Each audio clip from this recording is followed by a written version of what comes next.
اعوذ باللہ من الشیطان الرجیم بسم اللہ الرحمن الرحیم للرجال نصیب مما ترک الوالدان والاقربون وللنساء نصیب مما ترک الوالدان والاقربون مما قل منہ او کثر نصیبا مفروضا۔ صدق اللہ العظیم۔ آج ہم قرآن مجید سے وراثت سے متعلق جو آیات ہیں ان کا مطالعہ کریں گے، اور اس میں ہم دیکھیں گے قرآن مجید نے بیٹیوں کا، بہنوں کا، ماؤں کا کیا حصہ مقرر کیا ہے۔ سب سے پہلے سورۃ النساء کی آیت نمبر میرے سامنے اس وقت 7 نمبر آیت ہے۔ یہ آیت وراثت کے احکام بیان کرنے سے پہلے ہے، یعنی احکام کا آغاز ہوتا ہے آیت نمبر 11 سے، اور وراثت کے احکام یہاں پر اختصار کے ساتھ طویل آیات میں 2 آیات ہیں جن میں وراثت کے احکام بیان ہوئے ہیں، اور پھر سورۃ النساء کی آخری آیت میں جا کر ایک دفعہ پھر کلالہ کو بیان کیا گیا ہے۔ یعنی کلالہ وہ جس کی نہ فروع ہے، نہ جس کی نہ فرع ہے، نہ اصل ہے، یعنی نہ والدین ہیں جس کے مرنے والے کے، نہ اس کی اولاد ہے، بہن بھائی ہیں۔ تو آخر میں جاتے جاتے یعنی سورۃ النساء کا اختتام پھر وراثت کے ایک پہلو پر ہوتا ہے، اور اس حوالے سے حکم بیان کیا جاتا ہے۔ یعنی قرآن مجید کا یہ بڑا ایک خوبصورت اسلوب ہے کہ سورت میں جو احکام بیان کیے جاتے ہیں، آخر میں یاد دہانی کے لیے ایک مرتبہ پھر اسی کی طرف اختصار کے ساتھ اشارہ کر دیا جاتا ہے۔ یعنی اللہ سبحانہ و تعالیٰ کے ہاں اہمیت کس حکم کی ہے اور کس مسئلے کی ہے، یہاں سے یہ بھی معلوم ہو جاتا ہے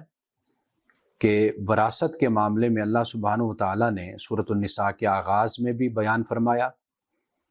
اور پھر آخر میں جاتے جاتے وراثت ہی کے ایک مسئلے کو اور ایک پہلو کو بیان بھی کر دیا۔ تو سورۃ النساء کا جو آغاز ہے، آپ جانتے ہیں کہ اللہ سبحانہ و تعالیٰ نے ہمیں ارحام کے بارے میں بھی خبردار کیا ہے کہ یہ جو ارحام ہیں، یعنی جن سے تمہاری رشتہ داری ہے، خاص طور پر جو دادا کی طرف سے، دادی کی طرف سے، تو خاص طور پر اس طرف ہمیں متوجہ کیا ہے کہ اللہ کا بھی تقوی اختیار کرنا ہے اور ارحام کا بھی تقوی۔ یعنی ارحام کے تقوی سے مراد یہ ہے کہ ان کے بارے میں تم نے خبردار رہنا ہے، اور کسی طرح بھی ان کی حقوق میں کمی اور زیادتی تم سے نہ ہو، بہترین طریقے سے ان کے حقوق تم ادا کرو۔ تو اسی سلسلے میں ہی پھر آگے اللہ سبحانہ و تعالیٰ نے وراثت کے احکام کو، مسائل کو بیان کیا ہے۔ تفاصیل تو پھر آپ جانتے ہیں کہ وہ فقہ کی کتابوں میں موجود ہے،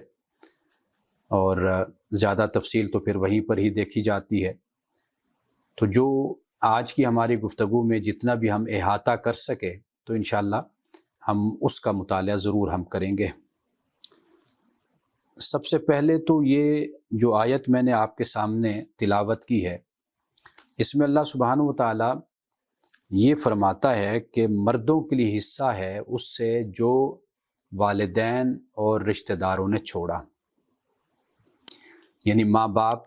اور قرابت داروں کے ترکہ میں سے مردوں کا حصہ ہے۔ اور پھر ساتھ یہ بھی فرمایا کہ وَلِلنِّسَاءِ نَصِیبٌ مِّمَّا تَرَکَ الْوَالِدَانِ وَالْأَقْرَبُونَ، اور ماں باپ اور قرابت داروں کے ترکہ میں سے عورتوں کا بھی حصہ ہے۔ یعنی مرد اور عورت دونوں کا ذکر یہاں پر اکٹھے کر دیا۔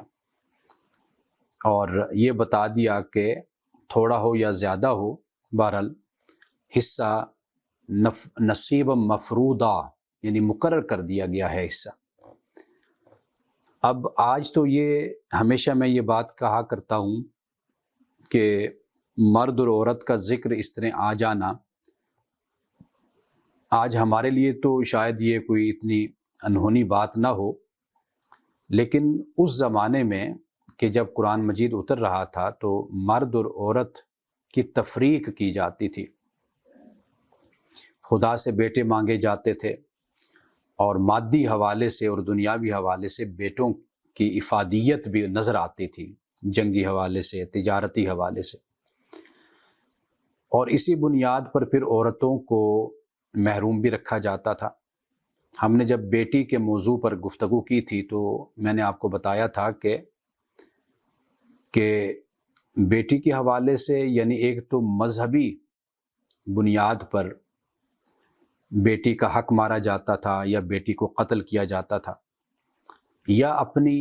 مصنوعی اور گھڑی ہوئی جو روایات اور رسوم اور رواج ہیں ان کی بنیاد پر بیٹیوں کے ساتھ زیادتی کی جاتی تھی۔ اور ایک پہلو یہ بھی تھا کہ بھئی وہ بیٹیاں جون سی ہیں وہ اس طرح کارآمد اور مفید نہیں ہیں جس طرح بیٹے ہیں۔ تو ذرا اس معاشرے کو ذرا ذہن میں رکھ کر آپ جب ان آیات کا مطالعہ کریں گے تو یہ ایک بڑا انقلابی اعلان ہے کہ اللہ سبحانہ و تعالیٰ یہ فرماتا ہے کہ والدین اور رشتہ دار قرابت دار جو چھوڑتے ہیں، جس طرح مردوں کے لیے حصہ ہے تو فرمایا اسی طرح عورتوں کے لیے بھی حصہ ہے، اور پھر فرمایا کہ نصیب مفروضہ، اور یہ حصہ مقرر کردہ ہے، یعنی اس میں اب کوئی کمی کوئی اضافہ اب کوئی نہیں کر سکتا، اللہ نے یہ طے کر دیے ہیں۔ یہ اس لیے اللہ نے طے کر دیے کہ انسان جذبات سے کبھی کام لیتا ہے، کبھی جذبات سے مغلوب ہو جاتا ہے، اور کبھی کسی کے حق میں فیصلہ دے بیٹھتا ہے، پھر بعد میں پچھتا رہا ہوتا ہے، کبھی کسی کے خلاف دے کر پچھتا رہا ہوتا ہے۔ تو انسان کا تو معاملہ ایسا ہے، لیکن کچھ بنیادی اصول، ضوابط، قوانین اللہ سبحانہ و تعالیٰ نے اس لیے دے دیے کہ تاکہ معاشرہ مستحکم اور استقامت پہ قائم رہے، یعنی جسے ہم کہتے ہیں تتر بتر نہ ہو، منتشر نہ ہو، بگڑے نہیں، فساد برپا نہ ہو، بنیادی چیزیں طے کر کے دے دیں، اور اس میں پھر دماغ لڑانے کی بھی ہمیں ضرورت نہیں ہے، اور ہم خاموشی کے ساتھ بس اس کو فالو کریں، سبمیشن کا مظاہرہ کریں، تو یہی ہماری اسی میں ہی بہتری ہے اور اسی میں ہماری فلاح ہے۔ اب اس کے بعد فرمایا کہ وَإِذَا حَضَرَ الْقِسْمَةَ أُولُو الْقُرْبَى وَالْيَتَامَى وَالْمَسَاكِينَ، اور اگر تقسیم کے وقت رشتہ دار، یتیم، محتاج موجود ہوں تو فَارْزُقُوهُم مِّنْهُ، تو اس میں سے ان کو بھی کچھ دے دو، وَقُولُوا لَهُمْ قَوْلًا مَّعْرُوفًا، اور ان سے اچھی بات کہو۔ اب اس کے بعد جو مرنے والے کی وراثت جس نے تقسیم کرنی ہے، جس کو ذمہ دار ٹھہرایا ہے، اور پھر مرنے والا پیچھے اولاد بھی ضعیف اولاد یعنی کمزور ناتواں بچے چھوڑ کر گیا ہے، اب اس کے بارے میں فرمایا کہ اور ایسے لوگوں کو ڈرنا چاہیے، وَلْيَخْشَ الَّذِينَ لَوْ تَرَكُوا مِنْ خَلْفِهِمْ ذُرِّيَّةً ضِعَافًا خَافُوا عَلَيْهِمْ، ایسے لوگوں کو ڈرنا چاہیے کہ اگر وہ اپنے پیچھے کمزور بچے چھوڑ جاتے تو انہیں ان کی بہت فکر ہوتی، ان کے بارے میں بڑے وہ پریشان ہوتے۔ فَلْيَتَّقُوا اللَّهَ وَلْيَقُولُوا قَوْلًا سَدِيدًا، تو فرمایا کہ اللہ سے ڈریں یہ لوگ اور پکی بات کہیں۔ إِنَّ الَّذِينَ يَأْكُلُونَ أَمْوَالَ الْيَتَامَى ظُلْمًا، جو لوگ یتیموں کا مال ناحق کھا جاتے ہیں، إِنَّمَا يَأْكُلُونَ فِي بُطُونِهِمْ نَارًا، تو بے شک وہ اپنے پیٹوں میں آگ بھرتے ہیں، وَسَيَصْلَوْنَ سَعِيرًا، اور عنقریب بھڑکتی ہوئی آگ میں ڈالے جائیں گے۔ اب یہ بیان کرنے کے بعد اب اللہ سبحانہ و تعالیٰ نے وراثت کے احکام کو بیان کیا ہے، اور وراثت کے لیے 3-4 باتیں آپ یاد رکھ لیجئے۔ ایک تو قرابت ہوتی ہے، یعنی جس بنیاد پر وراثت کے حق کے لیے 4 باتیں ہیں، 4 بنیادیں۔ ایک تو قرابت ہے، یعنی اولاد ہے، والدین ہیں، بہن بھائی ہیں، اس بنیاد پر وراثت ملتی ہے، یا دوسری وجہ بنیاد نکاح ہے، یعنی خاوند ہے، بیوی ہے، خاوند فوت ہو گیا تو بیوی کا حق ہے، بیوی فوت ہو گئی تو خاوند کا وہ وارث بنتا ہے۔ اسی طرح ولا ہے، ولا تو خیر اب نہیں ہے، یعنی کہ جیسے غلام آزاد کرنے والا جو ہے وہ غلام کا پھر وارث ہوتا تھا۔ اور پھر چوتھے نمبر پر ہے کہ عامہ مسلمین، یعنی مسلمان ہیں، ان کی ایک شخص ہے کہ جو نہ اس کے والدین ہیں، نہ کوئی رشتہ دار ہیں، نہ کوئی بہن بھائی ہیں، نہ کوئی اولاد ہے، کچھ بھی نہیں ہے۔ اب اس کی جو جائیداد ہے، جو اس کی وراثت ہے، وہ بیت المال میں جمع ہو جائے گی، اور اسے مسلمانوں کی فلاح و بہبود کے لیے، یعنی اس معاشرے میں، اس ملک میں رہنے والے جو لوگ ہیں ان کی فلاح و بہبود کے لیے اور ویلفیئر کے لیے استعمال کیا جائے گا۔ تو یہ 4 وراثت کی بنیادیں ہیں، میں پھر بیان کر دیتا ہوں۔ ایک تو قرابت ہے، یعنی رشتہ داری ہے، جیسے اولاد، والدین، بہن بھائی ہیں، اور پھر دوسرا نکاح ہے، میاں بیوی معاملہ، پھر ولا ہے، پھر اس کے بعد ہے کہ جو شخص بالکل ہی لاوارث کہہ لیجئے، آگے پیچھے کوئی بھی نہیں ہے، اس کی بس جائیداد ہی جائیداد ہے، تو وہ پھر اس ملک میں، اس قوم میں جہاں وہ رہتا تھا، فوت ہوا، ان کی پھر بیٹرمنٹ کے لیے، ان کی ویلفیئر کے لیے استعمال ہوگی۔ اب اس کے بعد ہم پڑھتے ہیں، فرمایا یوصیکم اللہ فی اولادکم۔ اگر اس کے پڑھنے سے پہلے ایک اور مقام ہے جو میں چاہتا ہوں کہ وہ چونکہ وصیت سے متعلق ہے، اس کی بھی میں وضاحت کر دوں، تو پھر اس کے بعد ہم یہاں پر واپس آتے ہیں۔ وہ ہے کہ کتب علیکم اذا حضر احدکم الموت، کیونکہ یہ جو آیت ہے یہ بہت اہم ہے اور بہت سے مسائل کو حل بھی کرتی ہے، اور ہمارے مفسرین نے، علماء نے اس آیت کو منسوخ قرار دیا وراثت کی آیت سے، لیکن میں سمجھتا ہوں کہ یہ آیت منسوخ نہیں ہے، بلکہ اس میں ایک علیحدہ حکم اللہ سبحانہ وتعالیٰ نے ایک علیحدہ مسئلہ بیان کیا ہے، اور اسی آیت ہی کی روشنی میں حضرت شاہ ولی اللہ رحمۃ اللہ تعالیٰ علیہ نے الفوز الکبیر میں، یعنی جو آیات منسوخ کہی گئی تو انہوں نے یہ بتایا اور ثابت کیا کہ یہ آیات منسوخ نہیں ہیں۔ اس آیت کا ایک پس منظر میں آپ کو بتاتا چلوں، وہ یہ ہے کہ مولانا عبید اللہ سندھی رحمۃ اللہ تعالیٰ علیہ، ان کی والدہ مسلمان نہیں ہوئی، لیکن اب وہ مسلمان نہیں تو واضح بات ہے کہ مسلمان نہیں ہے، کافر والدین کو وراثت سے نہیں حق ملتا، لیکن وصیت کی جا سکتی ہے۔ تو مولانا عبید اللہ سندھی یہ کہا کرتے تھے کہ بھئی اس آیت سے مجھے مسئلہ سمجھ آیا کہ اللہ سبحانہ وتعالیٰ نے جو وصیت یہاں پر بیان کی ہے، اس وصیت میں حکمت کیا ہے۔ یعنی وراثت میں تو اولاد، والدین کافر ہیں تو نہیں دیا جا سکتا، لیکن وصیت تو کسی کے حق میں بھی کی جا سکتی ہے۔ اب آپ سنیے، تو یہاں فرمایا کتب علیکم اذا حضر احدکم الموت ان ترک خیرا الوصیۃ للوالدین والاقربین بالمعروف حقا علی المتقین، تم پر فرض کیا گیا کہ جب تم میں سے کسی کی موت کا وقت آ جائے اور وہ اپنے پیچھے مال چھوڑ رہا ہو تو وہ معروف کے مطابق وصیت کر دے، اپنے ماں باپ کے لیے اور اپنے قرابت داروں کے لیے۔ یہ ضروری ہے خدا سے ڈرنے والوں کے لیے۔ اب یہاں پر والدین کا بھی ذکر ہو گیا اور قرابت دار۔ کئی قرابت دار ایسے ہوتے ہیں رشتہ دار کے جن کو وراثت میں سے کچھ نہیں مل رہا ہوتا، تو ان کے لیے بھی کچھ وصیت کی جا سکتی ہے۔ اور اسی طرح کہا کہ والدین کے لیے، اب ممکن ہے کہ والدین مسلمان نہ ہوں، کافر ہو سکتے ہیں، تو لہٰذا ان کے لیے بھی وصیت کا یہاں پر ایک حکم موجود ہے، ایک مسئلہ بیان ہو گیا۔ تو یہ مولانا عبید اللہ سندھی رحمۃ اللہ تعالیٰ علیہ اس آیت کے حوالے سے یہی کہا کرتے تھے۔ اچھا، ایک اور پہلو بھی ہے اس آیت کو دیکھنے کا، ایک تو یہ میں نے بیان کر دیا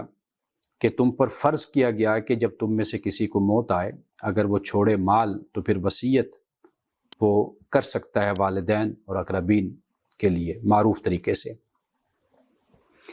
ایک تو یہ پہلو ہو گیا۔ ایک پہلو یہاں پر اس آیت سے یہ بھی بیان کیا جا سکتا ہے کہ اگر مال کثیر ہو انسان کے پاس، مال کثیر والدین کے لیے اور رشتہ داروں کے لیے، تو پھر وصیت کی جا سکتی ہے۔ اس کا استنباط اور اس کا جو حوالہ ہے وہ ایک صحابی کے حوالے سے، حضرت سعد بن ابی وقاص، وہ فرماتے ہیں کہ میں ان کے بیٹے حضرت عامر یہ بیان کرتے ہیں کہ حضرت سعد بن ابی وقاص فتح مکہ کے موقع پر بیمار ہوئے، اتنے شدید بیمار ہوئے کہ ان کی ایک ہی بیٹی تھی۔ تو رسول اللہ صلی اللہ علیہ وسلم کی خدمت میں انہوں نے یہ عرض کیا، رسول اللہ تو میں اپنا مال کیا میں وصیت کر دوں، ایک ہی تو بیٹی ہے۔ یعنی انہوں نے کوئی بڑی مقدار بولی کہ جیسے سارا مال، پھر آدھا مال، تو پھر کہا کہ 2/3۔ رسول اللہ نے ہر عمل سے منع کیا، ہر بات سے، نے فرمایا نہیں۔ آخر پھر رسول اللہ نے 1/3 کی اجازت دی۔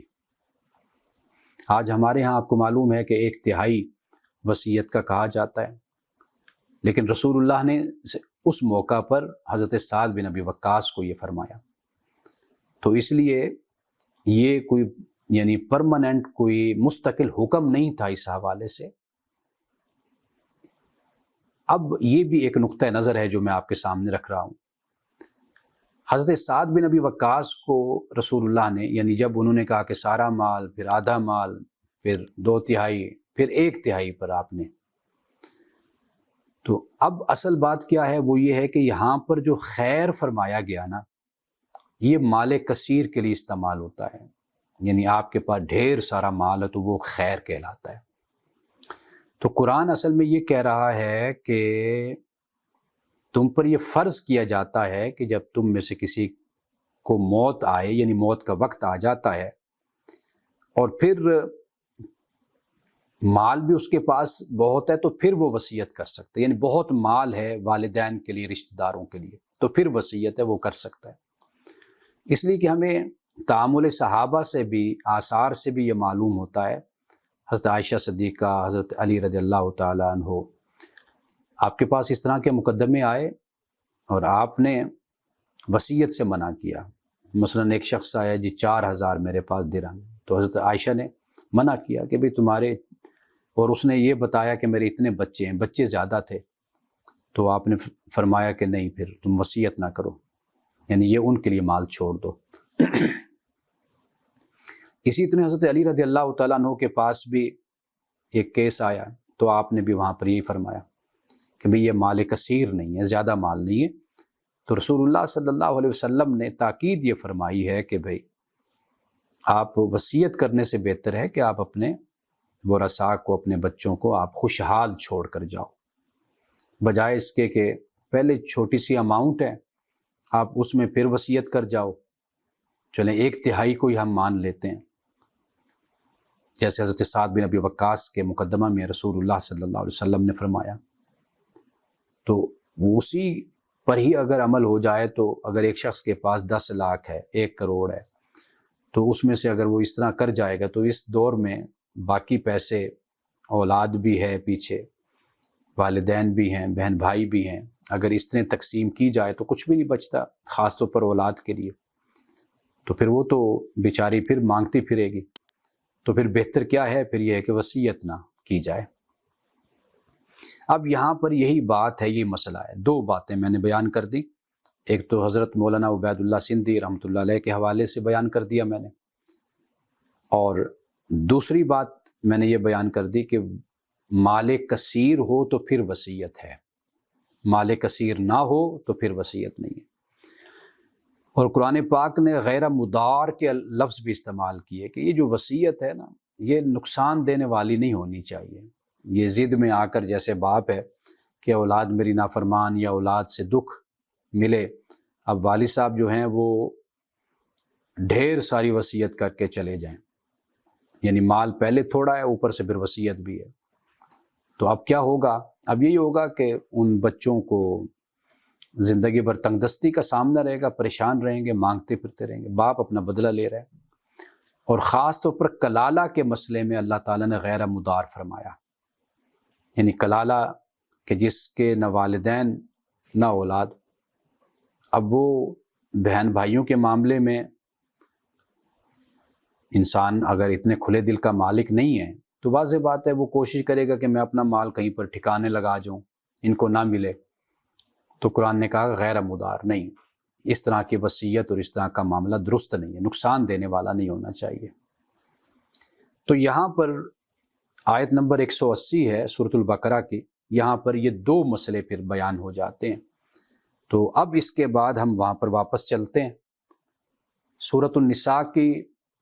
آیت نمبر ہے 11، فرمایا یوصیکم اللہ فی اولادکم، اللہ تمہیں تمہاری اولاد کے بارے میں وصیت کرتا ہے، تاکیدی حکم دیتا ہے۔ للذکر مثل حظ الانثیین، مرد کا حصہ دو عورتوں کے برابر ہے۔ فقہا نے یہ بیان کیا کہ کرائیٹیریا معیار اللہ نے عورت کے حصے کو قرار دیا، دو عورتوں کے برابر ایک مرد کا حصہ۔ اور اس میں حکمت آپ جانتے ہیں کہ کفیل مرد کو بنایا گیا معاشی، تو لہٰذا اس کا حصہ بھی زیادہ رکھا گیا، لیکن یہاں پہ رکھا گیا، لیکن بہت سے مقامات ایسے ہیں کہ جہاں پہ عورت کا حصہ مرد سے زیادہ ہے۔ مطالعے کے دوران یہ بات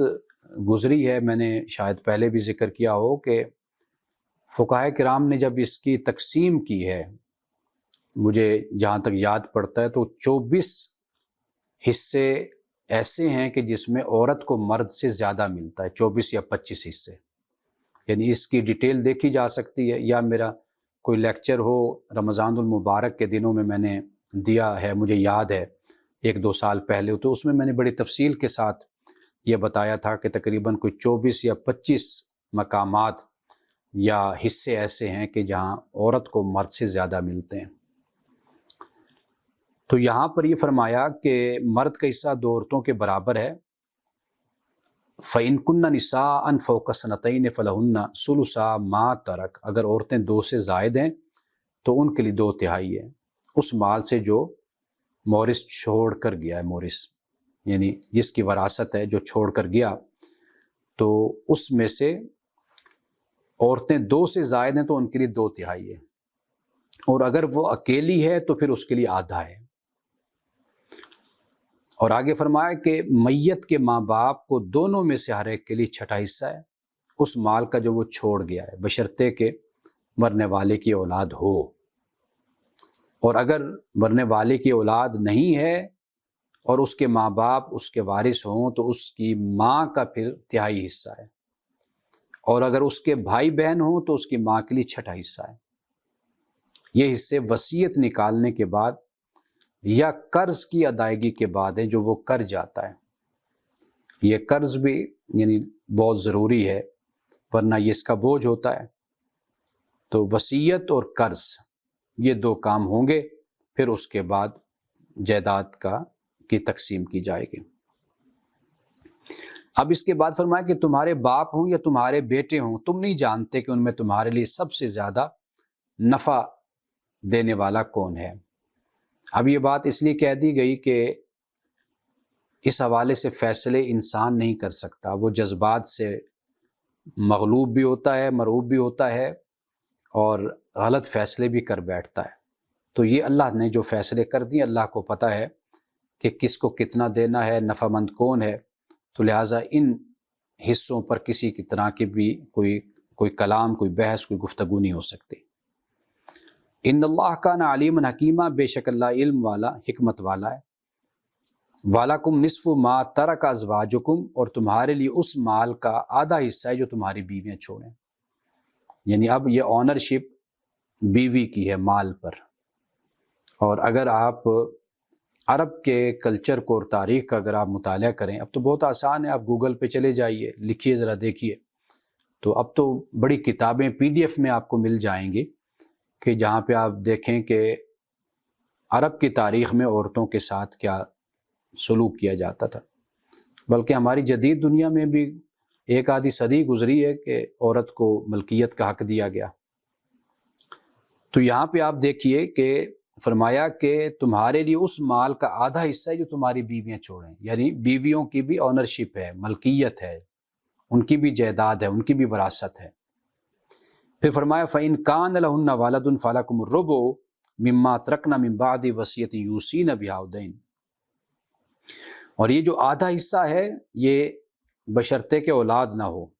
اگر بیویوں کی اولاد ہو تو تمہارے لیے بیویوں کے چھوڑے ہوئے کا چوتھائی حصہ ہے، وصیت نکالنے کے بعد جس کی وہ وصیت کر جائیں یا ادائے قرض کے بعد۔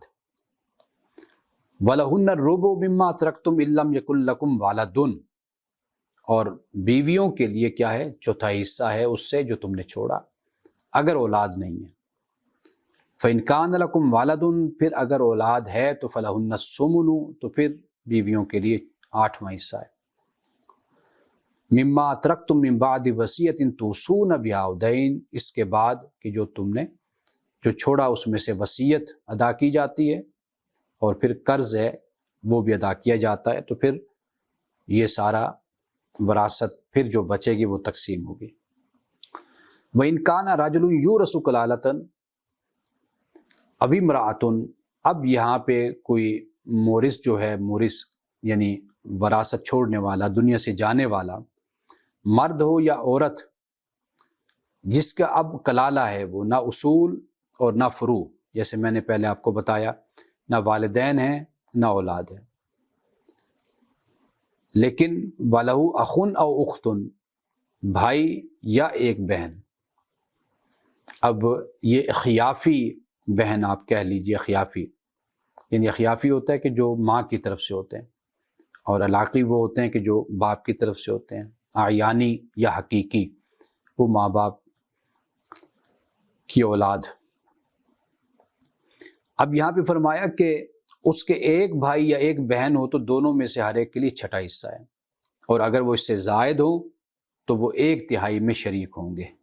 بعد وصیت نکالنے کے، جس کی وصیت کی گئی ہو یا ادائے قرض کے بعد، بغیر کسی کو نقصان پہنچائے۔ اب دیکھیں یہاں پر غیر مضار فرما دیا،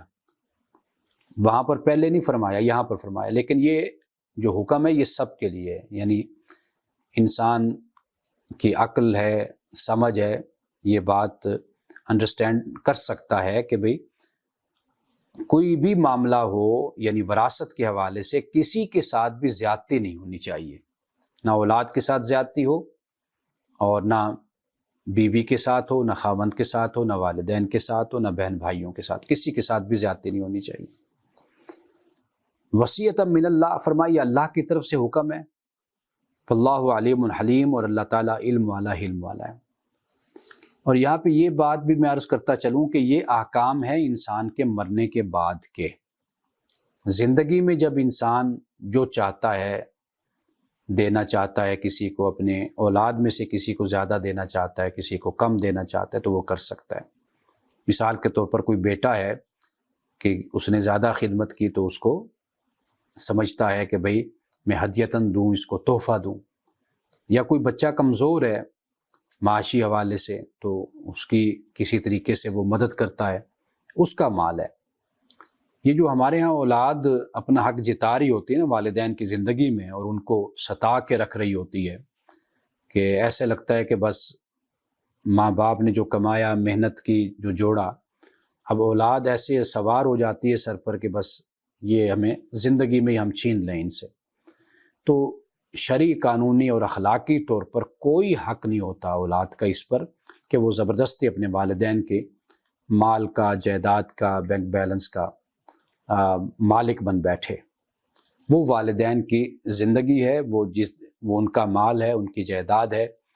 وہ دیتے ہیں نہیں دیتے، کیا کرتے ہیں کیا نہیں کرتے، وہ خدا کے ہاں اس کے جواب دیں۔ لیکن اولاد یہ رویہ ان کے ساتھ نہیں اختیار کر سکتی۔ ہاں جب دنیا سے وہ چلے جائیں پھر شریعت کے مطابق جو اللہ نے بیان کیا قرآن کے مطابق، اور جو ایک امت میں طریقہ رہا ہے اس کے مطابق پھر اس کا فیصلہ کیا جاتا ہے، وہ تقسیم کی جاتی ہے۔ پھر مرنے کے بعد پھر والدین کا کچھ بھی لکھا ہوا ہونا تو وہ کارآمد نہیں ہوتا کہ وہ یہ کہیں کہ اب بیٹیوں کے معاملے میں یا بیٹوں کے معاملے میں تو جو مرنے کے بعد کا معاملہ ہے وہ شریعت کے مطابق ہوگا۔ ہاں، زندگی میں اپنی اولاد میں برابر بھی تقسیم کر کے جا سکتا ہے، باپ بیٹیوں اور بیٹوں کو برابر دے دے، کسی کو کم دے دے، کسی کو زیادہ دے دے۔ یہ پھر معاملات ہوتے ہیں زندگی کے انسان کی خوشی کے، کیونکہ اس کی جائیداد ہے، وہ مالک ہے۔ اب اس کے بعد دیکھیے کتنا خبردار ہمیں کیا گیا، اور ہم ان وراثت کے جو احکام ہیں ان کو بڑا معمولی سمجھتے ہیں اور اہمیت نہیں دیتے، نعوذ باللہ۔ فرمایا کہ تلک حدود اللہ، یہ اللہ کی ٹھہرائی ہوئی حدیں ہیں۔ ومن یطع اللہ ورسولہ، اور جو اللہ اور اس کے رسول کی اطاعت کرتا ہے، یدخلہ جنات تجری من تحتہا الانہار خالدین فیہا، اللہ اس کو باغات میں داخل کرے گا جن باغات کے نیچے نہریں بہتی ہیں، خالدین فیہا، اس میں وہ ہمیشہ رہے گا، وذالک الفوز العظیم، اور یہ بڑی کامیابی ہے۔ ومن یعص اللہ ورسولہ، اور جو اللہ اور اس کے رسول کی نافرمانی کرتا ہے، ویتعدی حدودہ، اور اللہ کی جو حدود ہیں ان سے باہر نکلتا ہے، یعنی ضابطوں سے، احکام سے باہر نکلتا ہے، یدخل نارا خالدا فیہا، اللہ اس کو آگ میں داخل کرے گا، اس میں ہمیشہ رہے گا، وَلَهُ عذاب مہین، اور اس کے لیے ذلت والا عذاب ہے۔ یہاں ضمناً ایک اور بات بیان کرتا چلوں کہ بیوہ جو ہے، بیوہ قرآن پاک نے سورۃ البقرہ کی آیت نمبر 240 سے غالباً وہاں اس بات کو بیان کیا ہے کہ بیوہ کو وراثت تو ملے گی، یعنی خاوند فوت ہو گیا، قرآن کہتا ہے کہ ایک وہ وہیں پر رہے، یعنی بیوہ جو ہو گئی وہ اسی گھر میں 1 سال کے لیے رہے گی، اور اس کا نان نفقہ خرچہ جو ان سا ہے وہ خاوند ہی کی طرف سے، یعنی اس کے رشتہ دار، اس کی جائیداد جو بھی ہے وہاں سے اس کو دیا جائے گا، یعنی وہ پورا سال وہاں پر رہے اور وہ لوگ اس کے ذمہ دار ہوں گے سسرال۔ تو اب آپ یہاں پر دیکھیے کہ یہ ایک اضافی بھی عورت کے لیے قرآن پاک نے بیان کر دیا ہے۔ 1 سال کا عرصہ ہے، بہت بڑا عرصہ ہے، اس میں زندگی کے فیصلوں کے حوالے سے بہت کچھ انسان ڈیسائیڈ کرتا ہے، سوچتا ہے کہ اس نے کیا قدم اٹھانا ہے۔ تو یہ بھی ایک پریویلیج آپ اس کو کہہ لیجئے، اللہ تعالیٰ نے ایک سہولت، آسانی اللہ نے ایک عورت کے لیے بھی پیدا کی ہے۔ اب اس کے بعد جو کلالہ کے حوالے سے یہ آخری آیت ہے، جیسے میں نے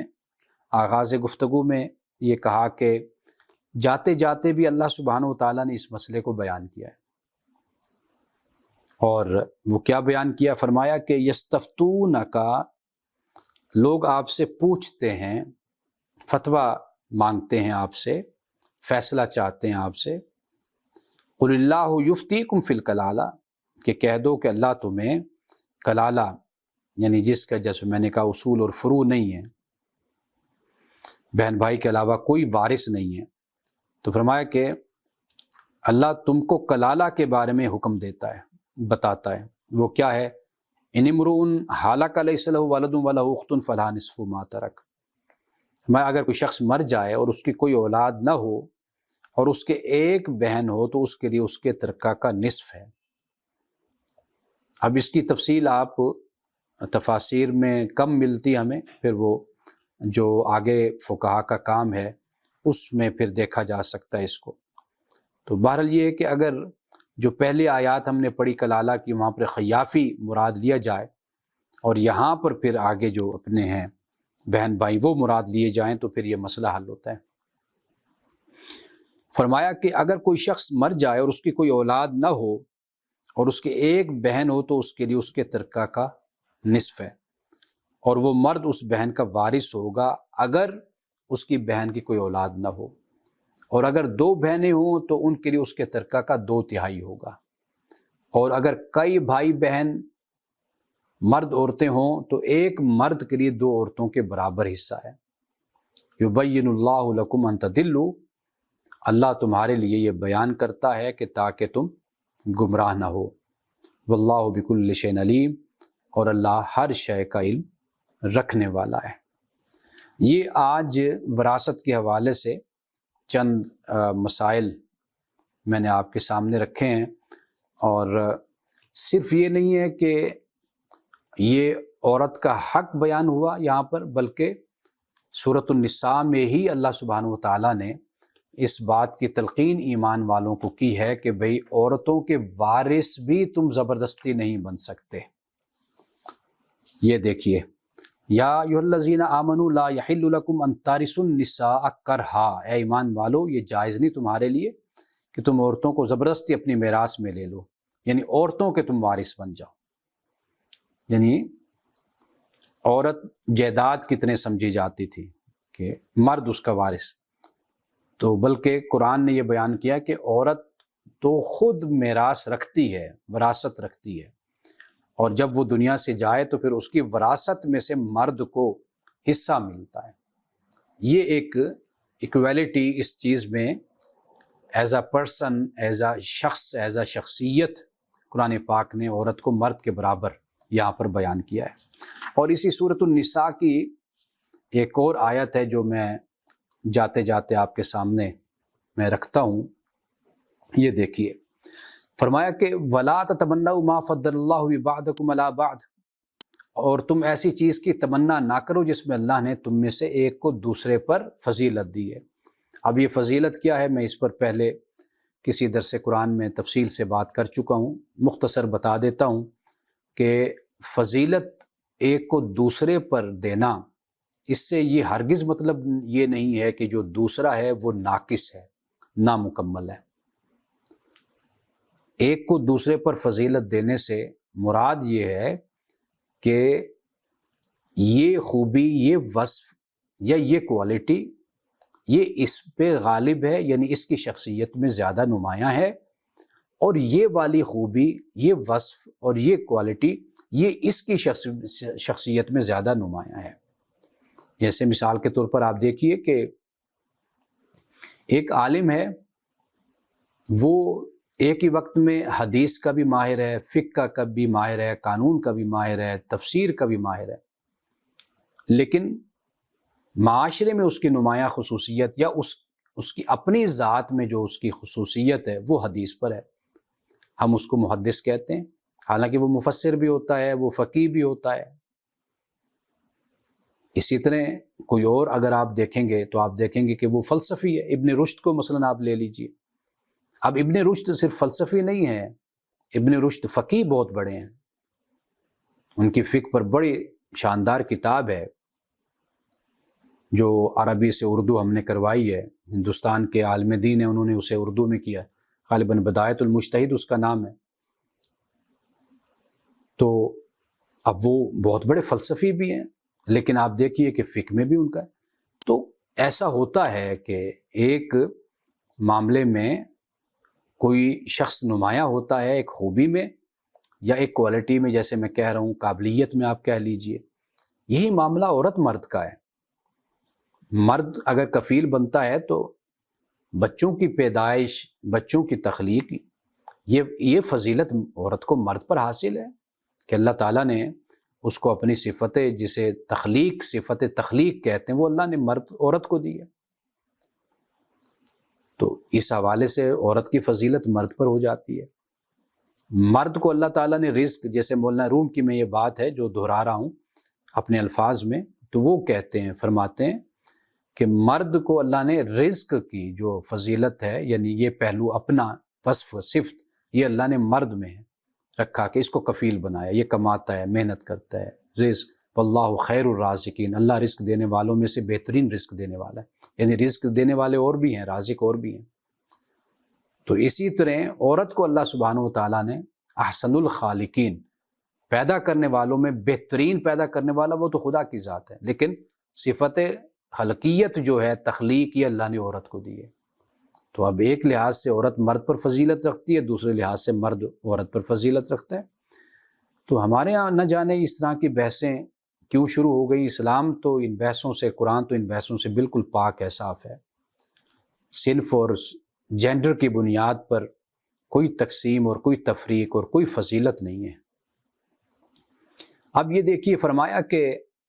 للرجال نصیب مما اکتسبوا، مردوں کے لیے حصہ ہے جو اس سے جو انہوں نے کمایا،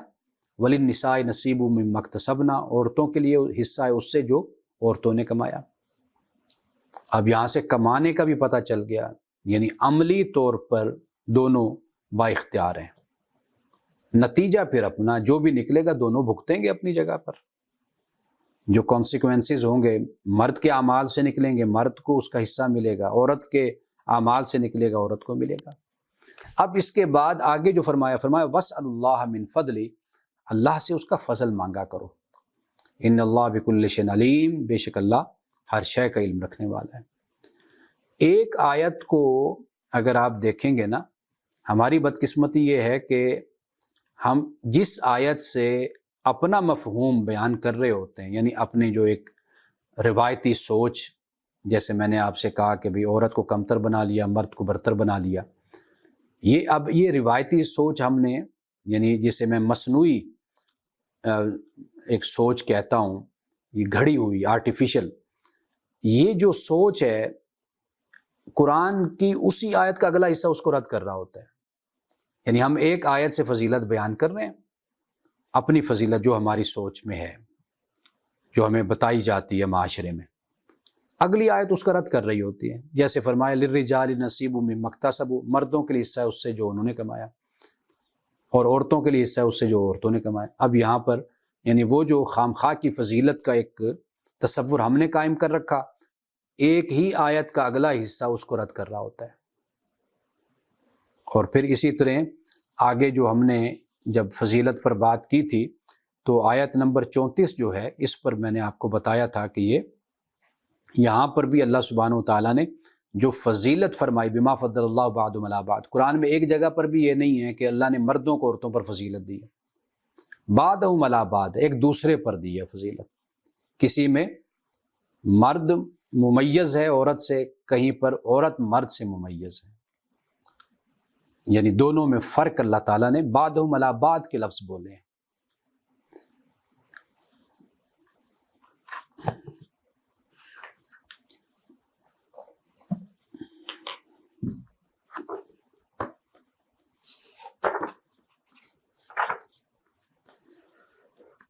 کل ہم نے حضرت علی رضی اللہ تعالی عنہ کے اس قول پر بات ختم کی تھی کہ آپ نے فرمایا تھا کہ تم جلد باز باتوں کو پھیلانے والے اور راز فاش کرنے والے نہ بنو، کیونکہ تمہارے بعد مصیبت میں ڈالنے والی آزمائش ہوگی اور فتنوں کا ایسا طویل دور ہوگا جو انسان کو دبا کر رکھ دے گا۔ یعنی باتیں پھیلانا، راز فاش کرنا، اس کے پھر یہ نتائج ہیں، آگے مصیبت اور فتنے پیدا ہوتے ہیں۔ حضرت ابن عباس رضی اللہ تعالیٰ عنہ فرماتے ہیں، یعنی یہ صحابی کا قول ہے، فرماتے ہیں کہ اذا اردت ان تذکر عیوب صاحبک فاذکر عیوب نفسک، جب تم اپنے ساتھی کے عیبوں کا تذکرہ کرنے لگو نا تو پہلے اپنے عیبوں پر نظر ڈال لیا کرو۔ یعنی جب تم دوسروں پر عیب لگاؤ یا دوسروں کی عیب جوئی کرو یا دوسروں پر الزام لگاؤ یا دوسروں کی برائیاں کرو نا بیٹھ کر، تو پھر ذرا اپنے گریبان میں جھانک لیا کرو کہ تمہاری اپنی حالت کیا ہے۔ دوسروں کے عیبوں پر پردہ ڈالنا چاہیے، اور جو بیٹھ کر عیبوں کا تذکرہ کرتے ہیں اور بڑے فخر سے کر رہے ہوتے ہیں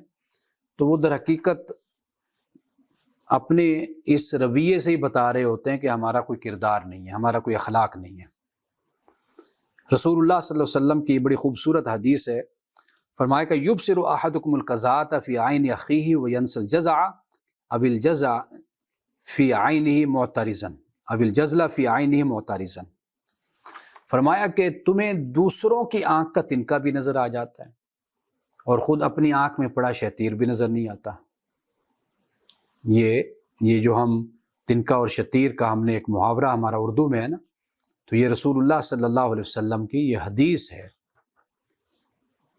اور یہ سلسلہ صحیحہ میں ہے یہ بیان کہ فرمایا کہ بھئی تمہیں دوسروں کی آنکھ کا تنکا بھی نظر آ جاتا ہے اور خود اپنی آنکھ میں پڑا شتیر بھی نظر نہیں آتا۔ مطلب یہ ہے کہ دوسروں کی چھوٹی سی بات بھی ہوگی، چھوٹا سا عیب ہوگا، اس کو تم اچھالو گے، اور خود تمہارے اندر پہاڑ جتنے بڑے بڑے عیب ہوں گے، لیکن وہ تمہیں نظر نہیں آئیں گے۔ حضرت ابن عباس سے ہی مروی فرماتے ہیں کہ وَلَا تَلْمِزُوا أَنفُسَكُمْ، کہ اس کا مطلب یہ ہے کہ لا یطعن بعضکم علی بعض، تم ایک دوسرے پر طعن نہ کیا کرو، طنز نہ کیا کرو، ایک دوسرے کی حقارت کا رویہ ایک دوسرے کے لیے مت استعمال کیا کرو۔ اب اس کے بعد فرمایا حضرت ابو جبیرہ بن ضحاک، اس سے روایت ہے کہ قرآن مجید کی جو آیت ہے نا وَلَا تَنَابَزُوا بِالْأَلْقَابِ، سورۃ الحجرات کی آیت نمبر 11، کہ ایک دوسرے کو برے القاب سے نہ پکارو، تو کہتے ہیں کہ رسول اللہ صلی اللہ علیہ وسلم ہمارے یعنی بنو سلمہ کے بارے میں نازل ہوئی۔ یہ جبیرہ بن ضحاک کہتے ہیں کہ رسول اللہ صلی اللہ علیہ وسلم ہمارے ہاں تشریف لائے تو ہمارے ہر آدمی کے 2 نام تھے۔ نبی اکرم صلی اللہ علیہ وسلم جب کسی کو بلاتے کہ اے فلاں، تو وہ کہتے اللہ کے رسول وہ اس نام سے غصہ کرتا ہے، یعنی 2 نام ایک شخص کے، ایک تو ہے نا کہ ویسے ہم نک نیم رکھ لیتے ہیں، وہ ایک علیحدہ بات ہے، ایک ہے کہ ایک نام تو اس کا جو ماں باپ نے دیا، ایک ہے کہ جو بگاڑ کر رکھ دینا۔ اب جب وہ بگڑا ہوا کوئی نام ہے اور اس کا پتہ نہیں چلتا کہ بھئی یہ نام بلایا جانا چاہیے یا نہیں بلانا چاہیے، رسول اللہ صلی اللہ علیہ وسلم اس نام سے جب بلاتے، آپ کو تو اس کی خبر نہ ہوتی کہ بھئی یہ نام آیا کہ یہ اس کا اصلی نام ہے، حقیقی نام ہے، یا اس کا غلط نام انہوں نے رکھا ہوا ہے، اور جس پر وہ غصہ کرتا، تو پھر وہ کہتے جی قبیلے والے کہ یا رسول اللہ یہ نام اس سے وہ غصہ کرتا ہے، یعنی نعوذ باللہ چڑھانے کے لیے دوسرے کو اور غصہ دلانے کے لیے، تحقیر کے لیے دوسرے کے غلط نام رکھنا، یہ آج ہمارے ہاں عام ہے، ہمارے کلچر میں بدقسمتی سے، مذہبی حوالے سے بھی اور سیاسی حوالے سے بھی، ناموں کو بگاڑنا۔ اصل نام وہی ہوتا ہے جو ماں باپ رکھ دیتے ہیں، بس وہی ہوتا ہے، اور اس کی بھی خواہش نہیں رکھنی چاہیے کہ بھئی کوئی مجھے بڑے بڑے القاب سے بلائے، علامہ فہامہ کہے مجھے، اس کی بھی خواہش اور طلب نہیں ہونی چاہیے۔ جو نام ہے ماں باپ نے دیا ہے بس وہ سب سے اچھا نام ہے۔ حضرت اکرمہ سے روایت ہے، فرماتے ہیں، اس سے اگلی حدیث ہم پڑھتے ہیں، حضرت عبداللہ ابن مسعود سے روایت ہے کہ وہ نبی اکرم صلی اللہ علیہ وسلم سے بیان کرتے ہیں کہ آپ نے فرمایا لیس المؤمن بالطعان ولا اللعان ولا الفاحش ولا البذی، مومن لان تان کرنے والا، بد کردار اور فحش گو نہیں ہوتا۔ اب اس کے بعد حضرت ابو بکرہ ایک دوسرے کی بے جا تعریف کی بھی ممانعت ہے، اس سے بھی منع کیا۔ اب اس کا ایک پس منظر یاد رکھیے کہ وہی اخلاقی خرابی ہوتی ہے کہ جہاں پہ آپ یہ سمجھتے ہیں کہ بھئی ایک تو تعریف کبھی حد سے بڑھ کر نہیں ہونی چاہیے۔ سورۃ آل عمران میں یہود کا یہ رویہ بیان کیا گیا کہ جو نہیں بھی کام کیا وہ کہتے ہیں اس پر بھی ہماری تعریف کرو، جو کارنامہ ہم نے سر انجام نہیں دیا وہ بھی ہماری طرف منسوب کرو، ہمارے نام کے بینر لگاؤ اور بڑے بڑے اشتہار چھاپو، فلیکس لگاؤ۔ تو یہ جو اس طرح کی خواہش ہے، یہ بھی اخلاق اور کردار کی گراوٹ ہوتی ہے۔ انسان کام کرتا ہے، بس کام کرتا رہے اور اللہ تعالیٰ سے لو لگائے اور اسی سے امید رکھے کہ اللہ اسے قبول کر لے۔ مخلوق خدا کا معاملہ بڑا مختلف ہوتا ہے، یعنی عوام کی صورتحال بڑی عجیب سی ہوتی ہے۔ یہ فاسقوں کو، فاجروں کو، جاہلوں کو سروں پہ بٹھاتی ہے، علماء کو اور اللہ کے نیک بندوں کو یہ مارتی ہے، پیٹتی ہے، قتل کر دیتی ہے۔ انبیاء علیہ السلام کی سیرت اور ان کی تاریخ ہمارے سامنے، ان کے ساتھ کیا معاملہ رکھا گیا۔ تو یہ کوئی معیار نہیں ہے، نہ کوئی عزت کا نہ کوئی ذلت کا، بس اللہ تعالیٰ خوش ہو، اللہ کی رضا حاصل ہو، اور اللہ دنیا میں اور آخرت میں ہمیں کامیاب قرار دے۔ سب سے بڑی کامیابی یہ طلب ہی نکال دینی چاہیے دل سے کہ بڑے بڑے مجمع ہوں، بڑی بڑی دنیا ہو، تو یہ خواہش ہی نہیں رکھنی چاہیے۔ بس اللہ سبحانہ و تعالیٰ ہے، اس مختصر سی زندگی میں اس نے ہمیں موقع دیا ہے، ہم اس کے دین کی خدمت کرتے ہیں تو وہ بس اس کو قبول کر لے۔ حضرت ابو بکرہ سے روایت ہے کہ نبی اکرم صلی اللہ علیہ وسلم کے پاس ایک آدمی کا ذکر ہوا تو ایک دوسرے آدمی نے اس کی مبالغہ آمیز تعریف کی، تو آپ صلی اللہ علیہ وسلم نے فرمایا افسوس ہے تجھے، تو نے اپنے ساتھی کی گردن کاٹ دی۔ آپ بار بار یہ بات دہراتے رہے، پھر فرمایا اگر کوئی ضرور کسی کی تعریف کرنا چاہتا ہے تو وہ یوں کہے میرے خیال میں وہ ایسا ایسا ہے، احسب کذا و کذا۔ اگر واقعی وہ اسے ایسا سمجھتا ہے تو ان الفاظ میں تعریف کرتے، ساتھ یوں بھی کہے، کیا کہے کہ صحیح علم اللہ تعالیٰ کو ہے، صحیح علم اللہ تعالیٰ کو ہے۔ آگے پھر کیا، وہی حساب لینے والا ہے، وہ حسیب اللہ، اور وہ اللہ کے مقابلے میں کسی کا تزکیہ نہ کرے، ولا یزکی علی اللہ احدا۔ یہ جو لفظ ہے نا، قرآن پاک نے یہ بھی قوم یہود کی ایک برائی بیان کی ہے، اپنے آپ کو بڑا پاکیزہ بنا کر معاشرے میں پیش کرنا، فلا تزکوا انفسکم هو اعلم بمن اتقی، کہ اپنے آپ کو خام خواہ سے پاکیزہ اور مطہر اور متقی اور پرہیزگار اور ایسی شکلیں بنا کر بیٹھ جاؤ اور ظاہری طور پر لوگوں کو ایسے کام کر کر کے دکھاؤ، اور جب خلوت میں ہو تو پھر تم سے بڑھ کر کوئی نافرمان بھی نہ ہو۔ تو یہ جو ہے یہ قوم یہود کا سورۃ النساء میں بیان کیا، اور 27ویں پارے میں پھر ہم سب مسلمانوں کو اللہ نے یہ فرمایا ولا تزکوا انفسکم، کہ اپنے آپ کو خام خواہ ایسے لوگوں کے سامنے تزکیہ والا بنا کر مت پیش کیا کرو، اللہ بہتر جانتا ہے تم میں سے متقی کون ہے۔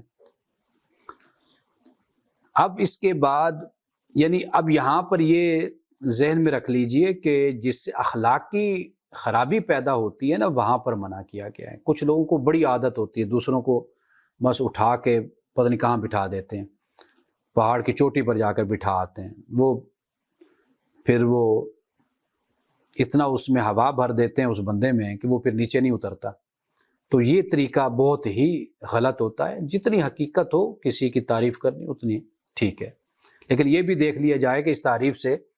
وہ کہیں بگڑ ہی نہ جائے۔ یہ سارے معاملات دیکھ کر تو رسول اللہ صلی اللہ علیہ وسلم کی احادیث کا ہمیشہ پس منظر بیک گراؤنڈ وہ ضرور ہونا چاہیے، اور وہ بیک گراؤنڈ پس منظر وہ ہم خود بھی اپنی عقل سے، اپنی سوچ سے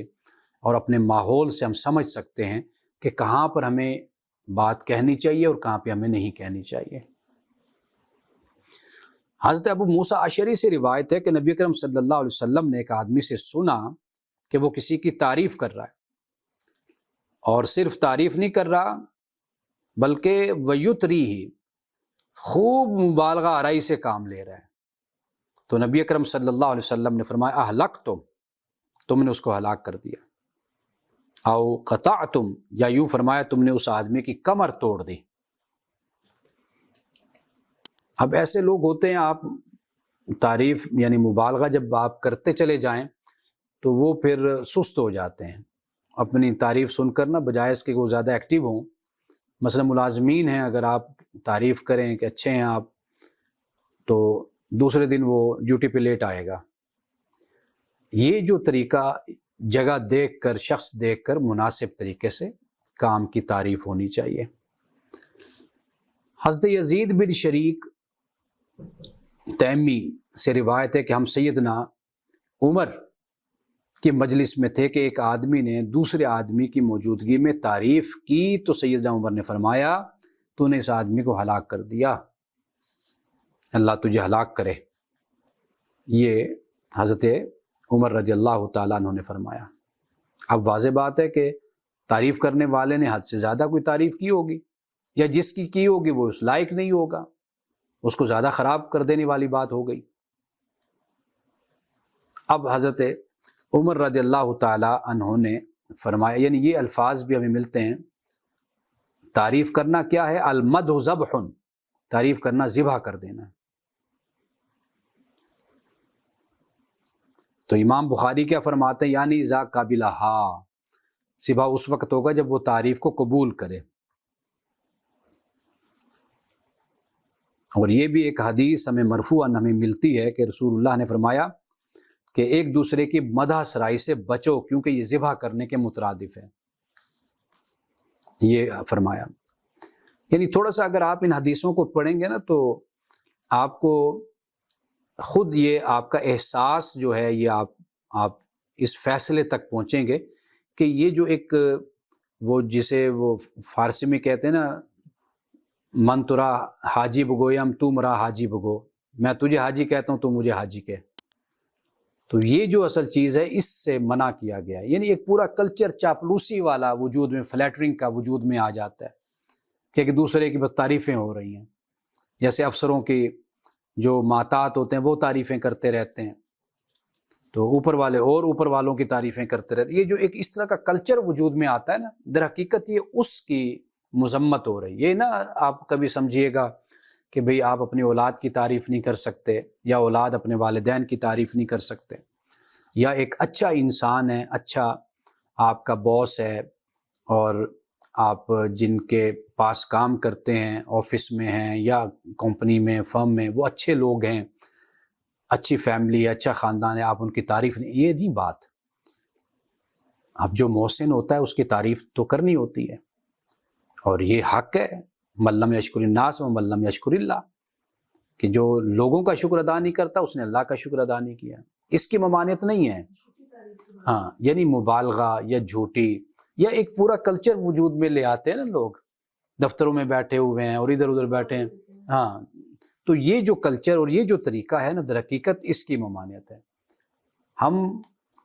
حدیثوں کو، دین کو جب پڑھیں نا تو اسے اپنی معاشرتی، سماجی، اپنی مزاجی، ذوقی اور طبیعت، ان چیزوں پر بھی اپلائی کر کے دیکھا کریں، اپنے معاشرے پر اپلائی کر کے دیکھا کریں. چیزیں پھر خود واضح ہوتی چلی جاتی ہیں. اللہ کے احکام، قرآن کے مسائل بھی واضح ہوتے چلے جاتے ہیں اور حدیثیں بھی سمجھ آتی چلی جاتی ہیں. آخری حدیث بیان کرتا ہوں تو پھر انشاءاللہ اس سے آگے کل بیان کریں گے. حضرت ابو ہریرہ سے روایت ہے کہ نبی اکرم صلی اللہ علیہ وسلم نے فرمایا کہ اچھے آدمی ہیں ابو بکر، اچھے آدمی ہیں عمر، ابو عبیدہ اچھے آدمی ہیں، اسید بن حزیر اچھے آدمی، ثابت بن قیس بن شماس اچھے آدمی، معاذ بن عمر بن جموع اچھے آدمی، معاذ بن جبل اچھے آدمی. اور فرمایا برا آدمی ہے فلاں شخص اور برا آدمی فلاں، یہاں تک کہ آپ نے 7 آدمی شمار فرمائے. اب یہاں سے کیا معلوم ہوا؟ یہ معلوم ہو گیا کہ بات واضح ہونی چاہیے. یعنی ایک تو حضرت ابو بکر صدیق، حضرت عمر، حضرت ابو عبیدہ، حضرت اسید، حضرت ثابت، حضرت معاذ بن عمر بن جبل، حضرت معاذ بن جبل، یہ 2 صحابی معاذ نام کے، رسول اللہ ان کی تعریف فرما رہے ہیں. اور صحابہ کی تعریف رسول اللہ نے فرمائی ہے، کتابوں میں موجود ہے، ان کو اپریشیٹ کیا آپ نے، اس کی کوئی ممانعت نہیں ہے. اب اس حدیث سے معلوم ہوا. ہاں، جو لوگ نقصان پہنچانے والے شریر لوگ ہیں، جن سے فتنے کا ڈر ہے، ان کے بارے میں آگاہ کر دینا چاہیے کہ میں نے اگر یہ نقصان کسی سے اٹھایا تو کوئی اور اس سے نقصان نہ اٹھائے، تو اس کا ذکر ہونا چاہیے. ہاں، ذاتی معاملہ کسی کا ہوتا ہے، ذاتی کردار کی کوئی ایسی باتیں ہوتی ہیں، وہ بندہ پھر اس کو سمجھا دیتا ہے، اس کو بتاتا ہے، اس کو نصیحت کرتا ہے، جیسے کل ہم نے اس پہلو پر بھی بات کی تھی. بارک اللہ لنا ولکم فی القرآن العظیم ونفعنا وإیاکم بالآیات والذکر الحکیم. صدق اللہ العظیم.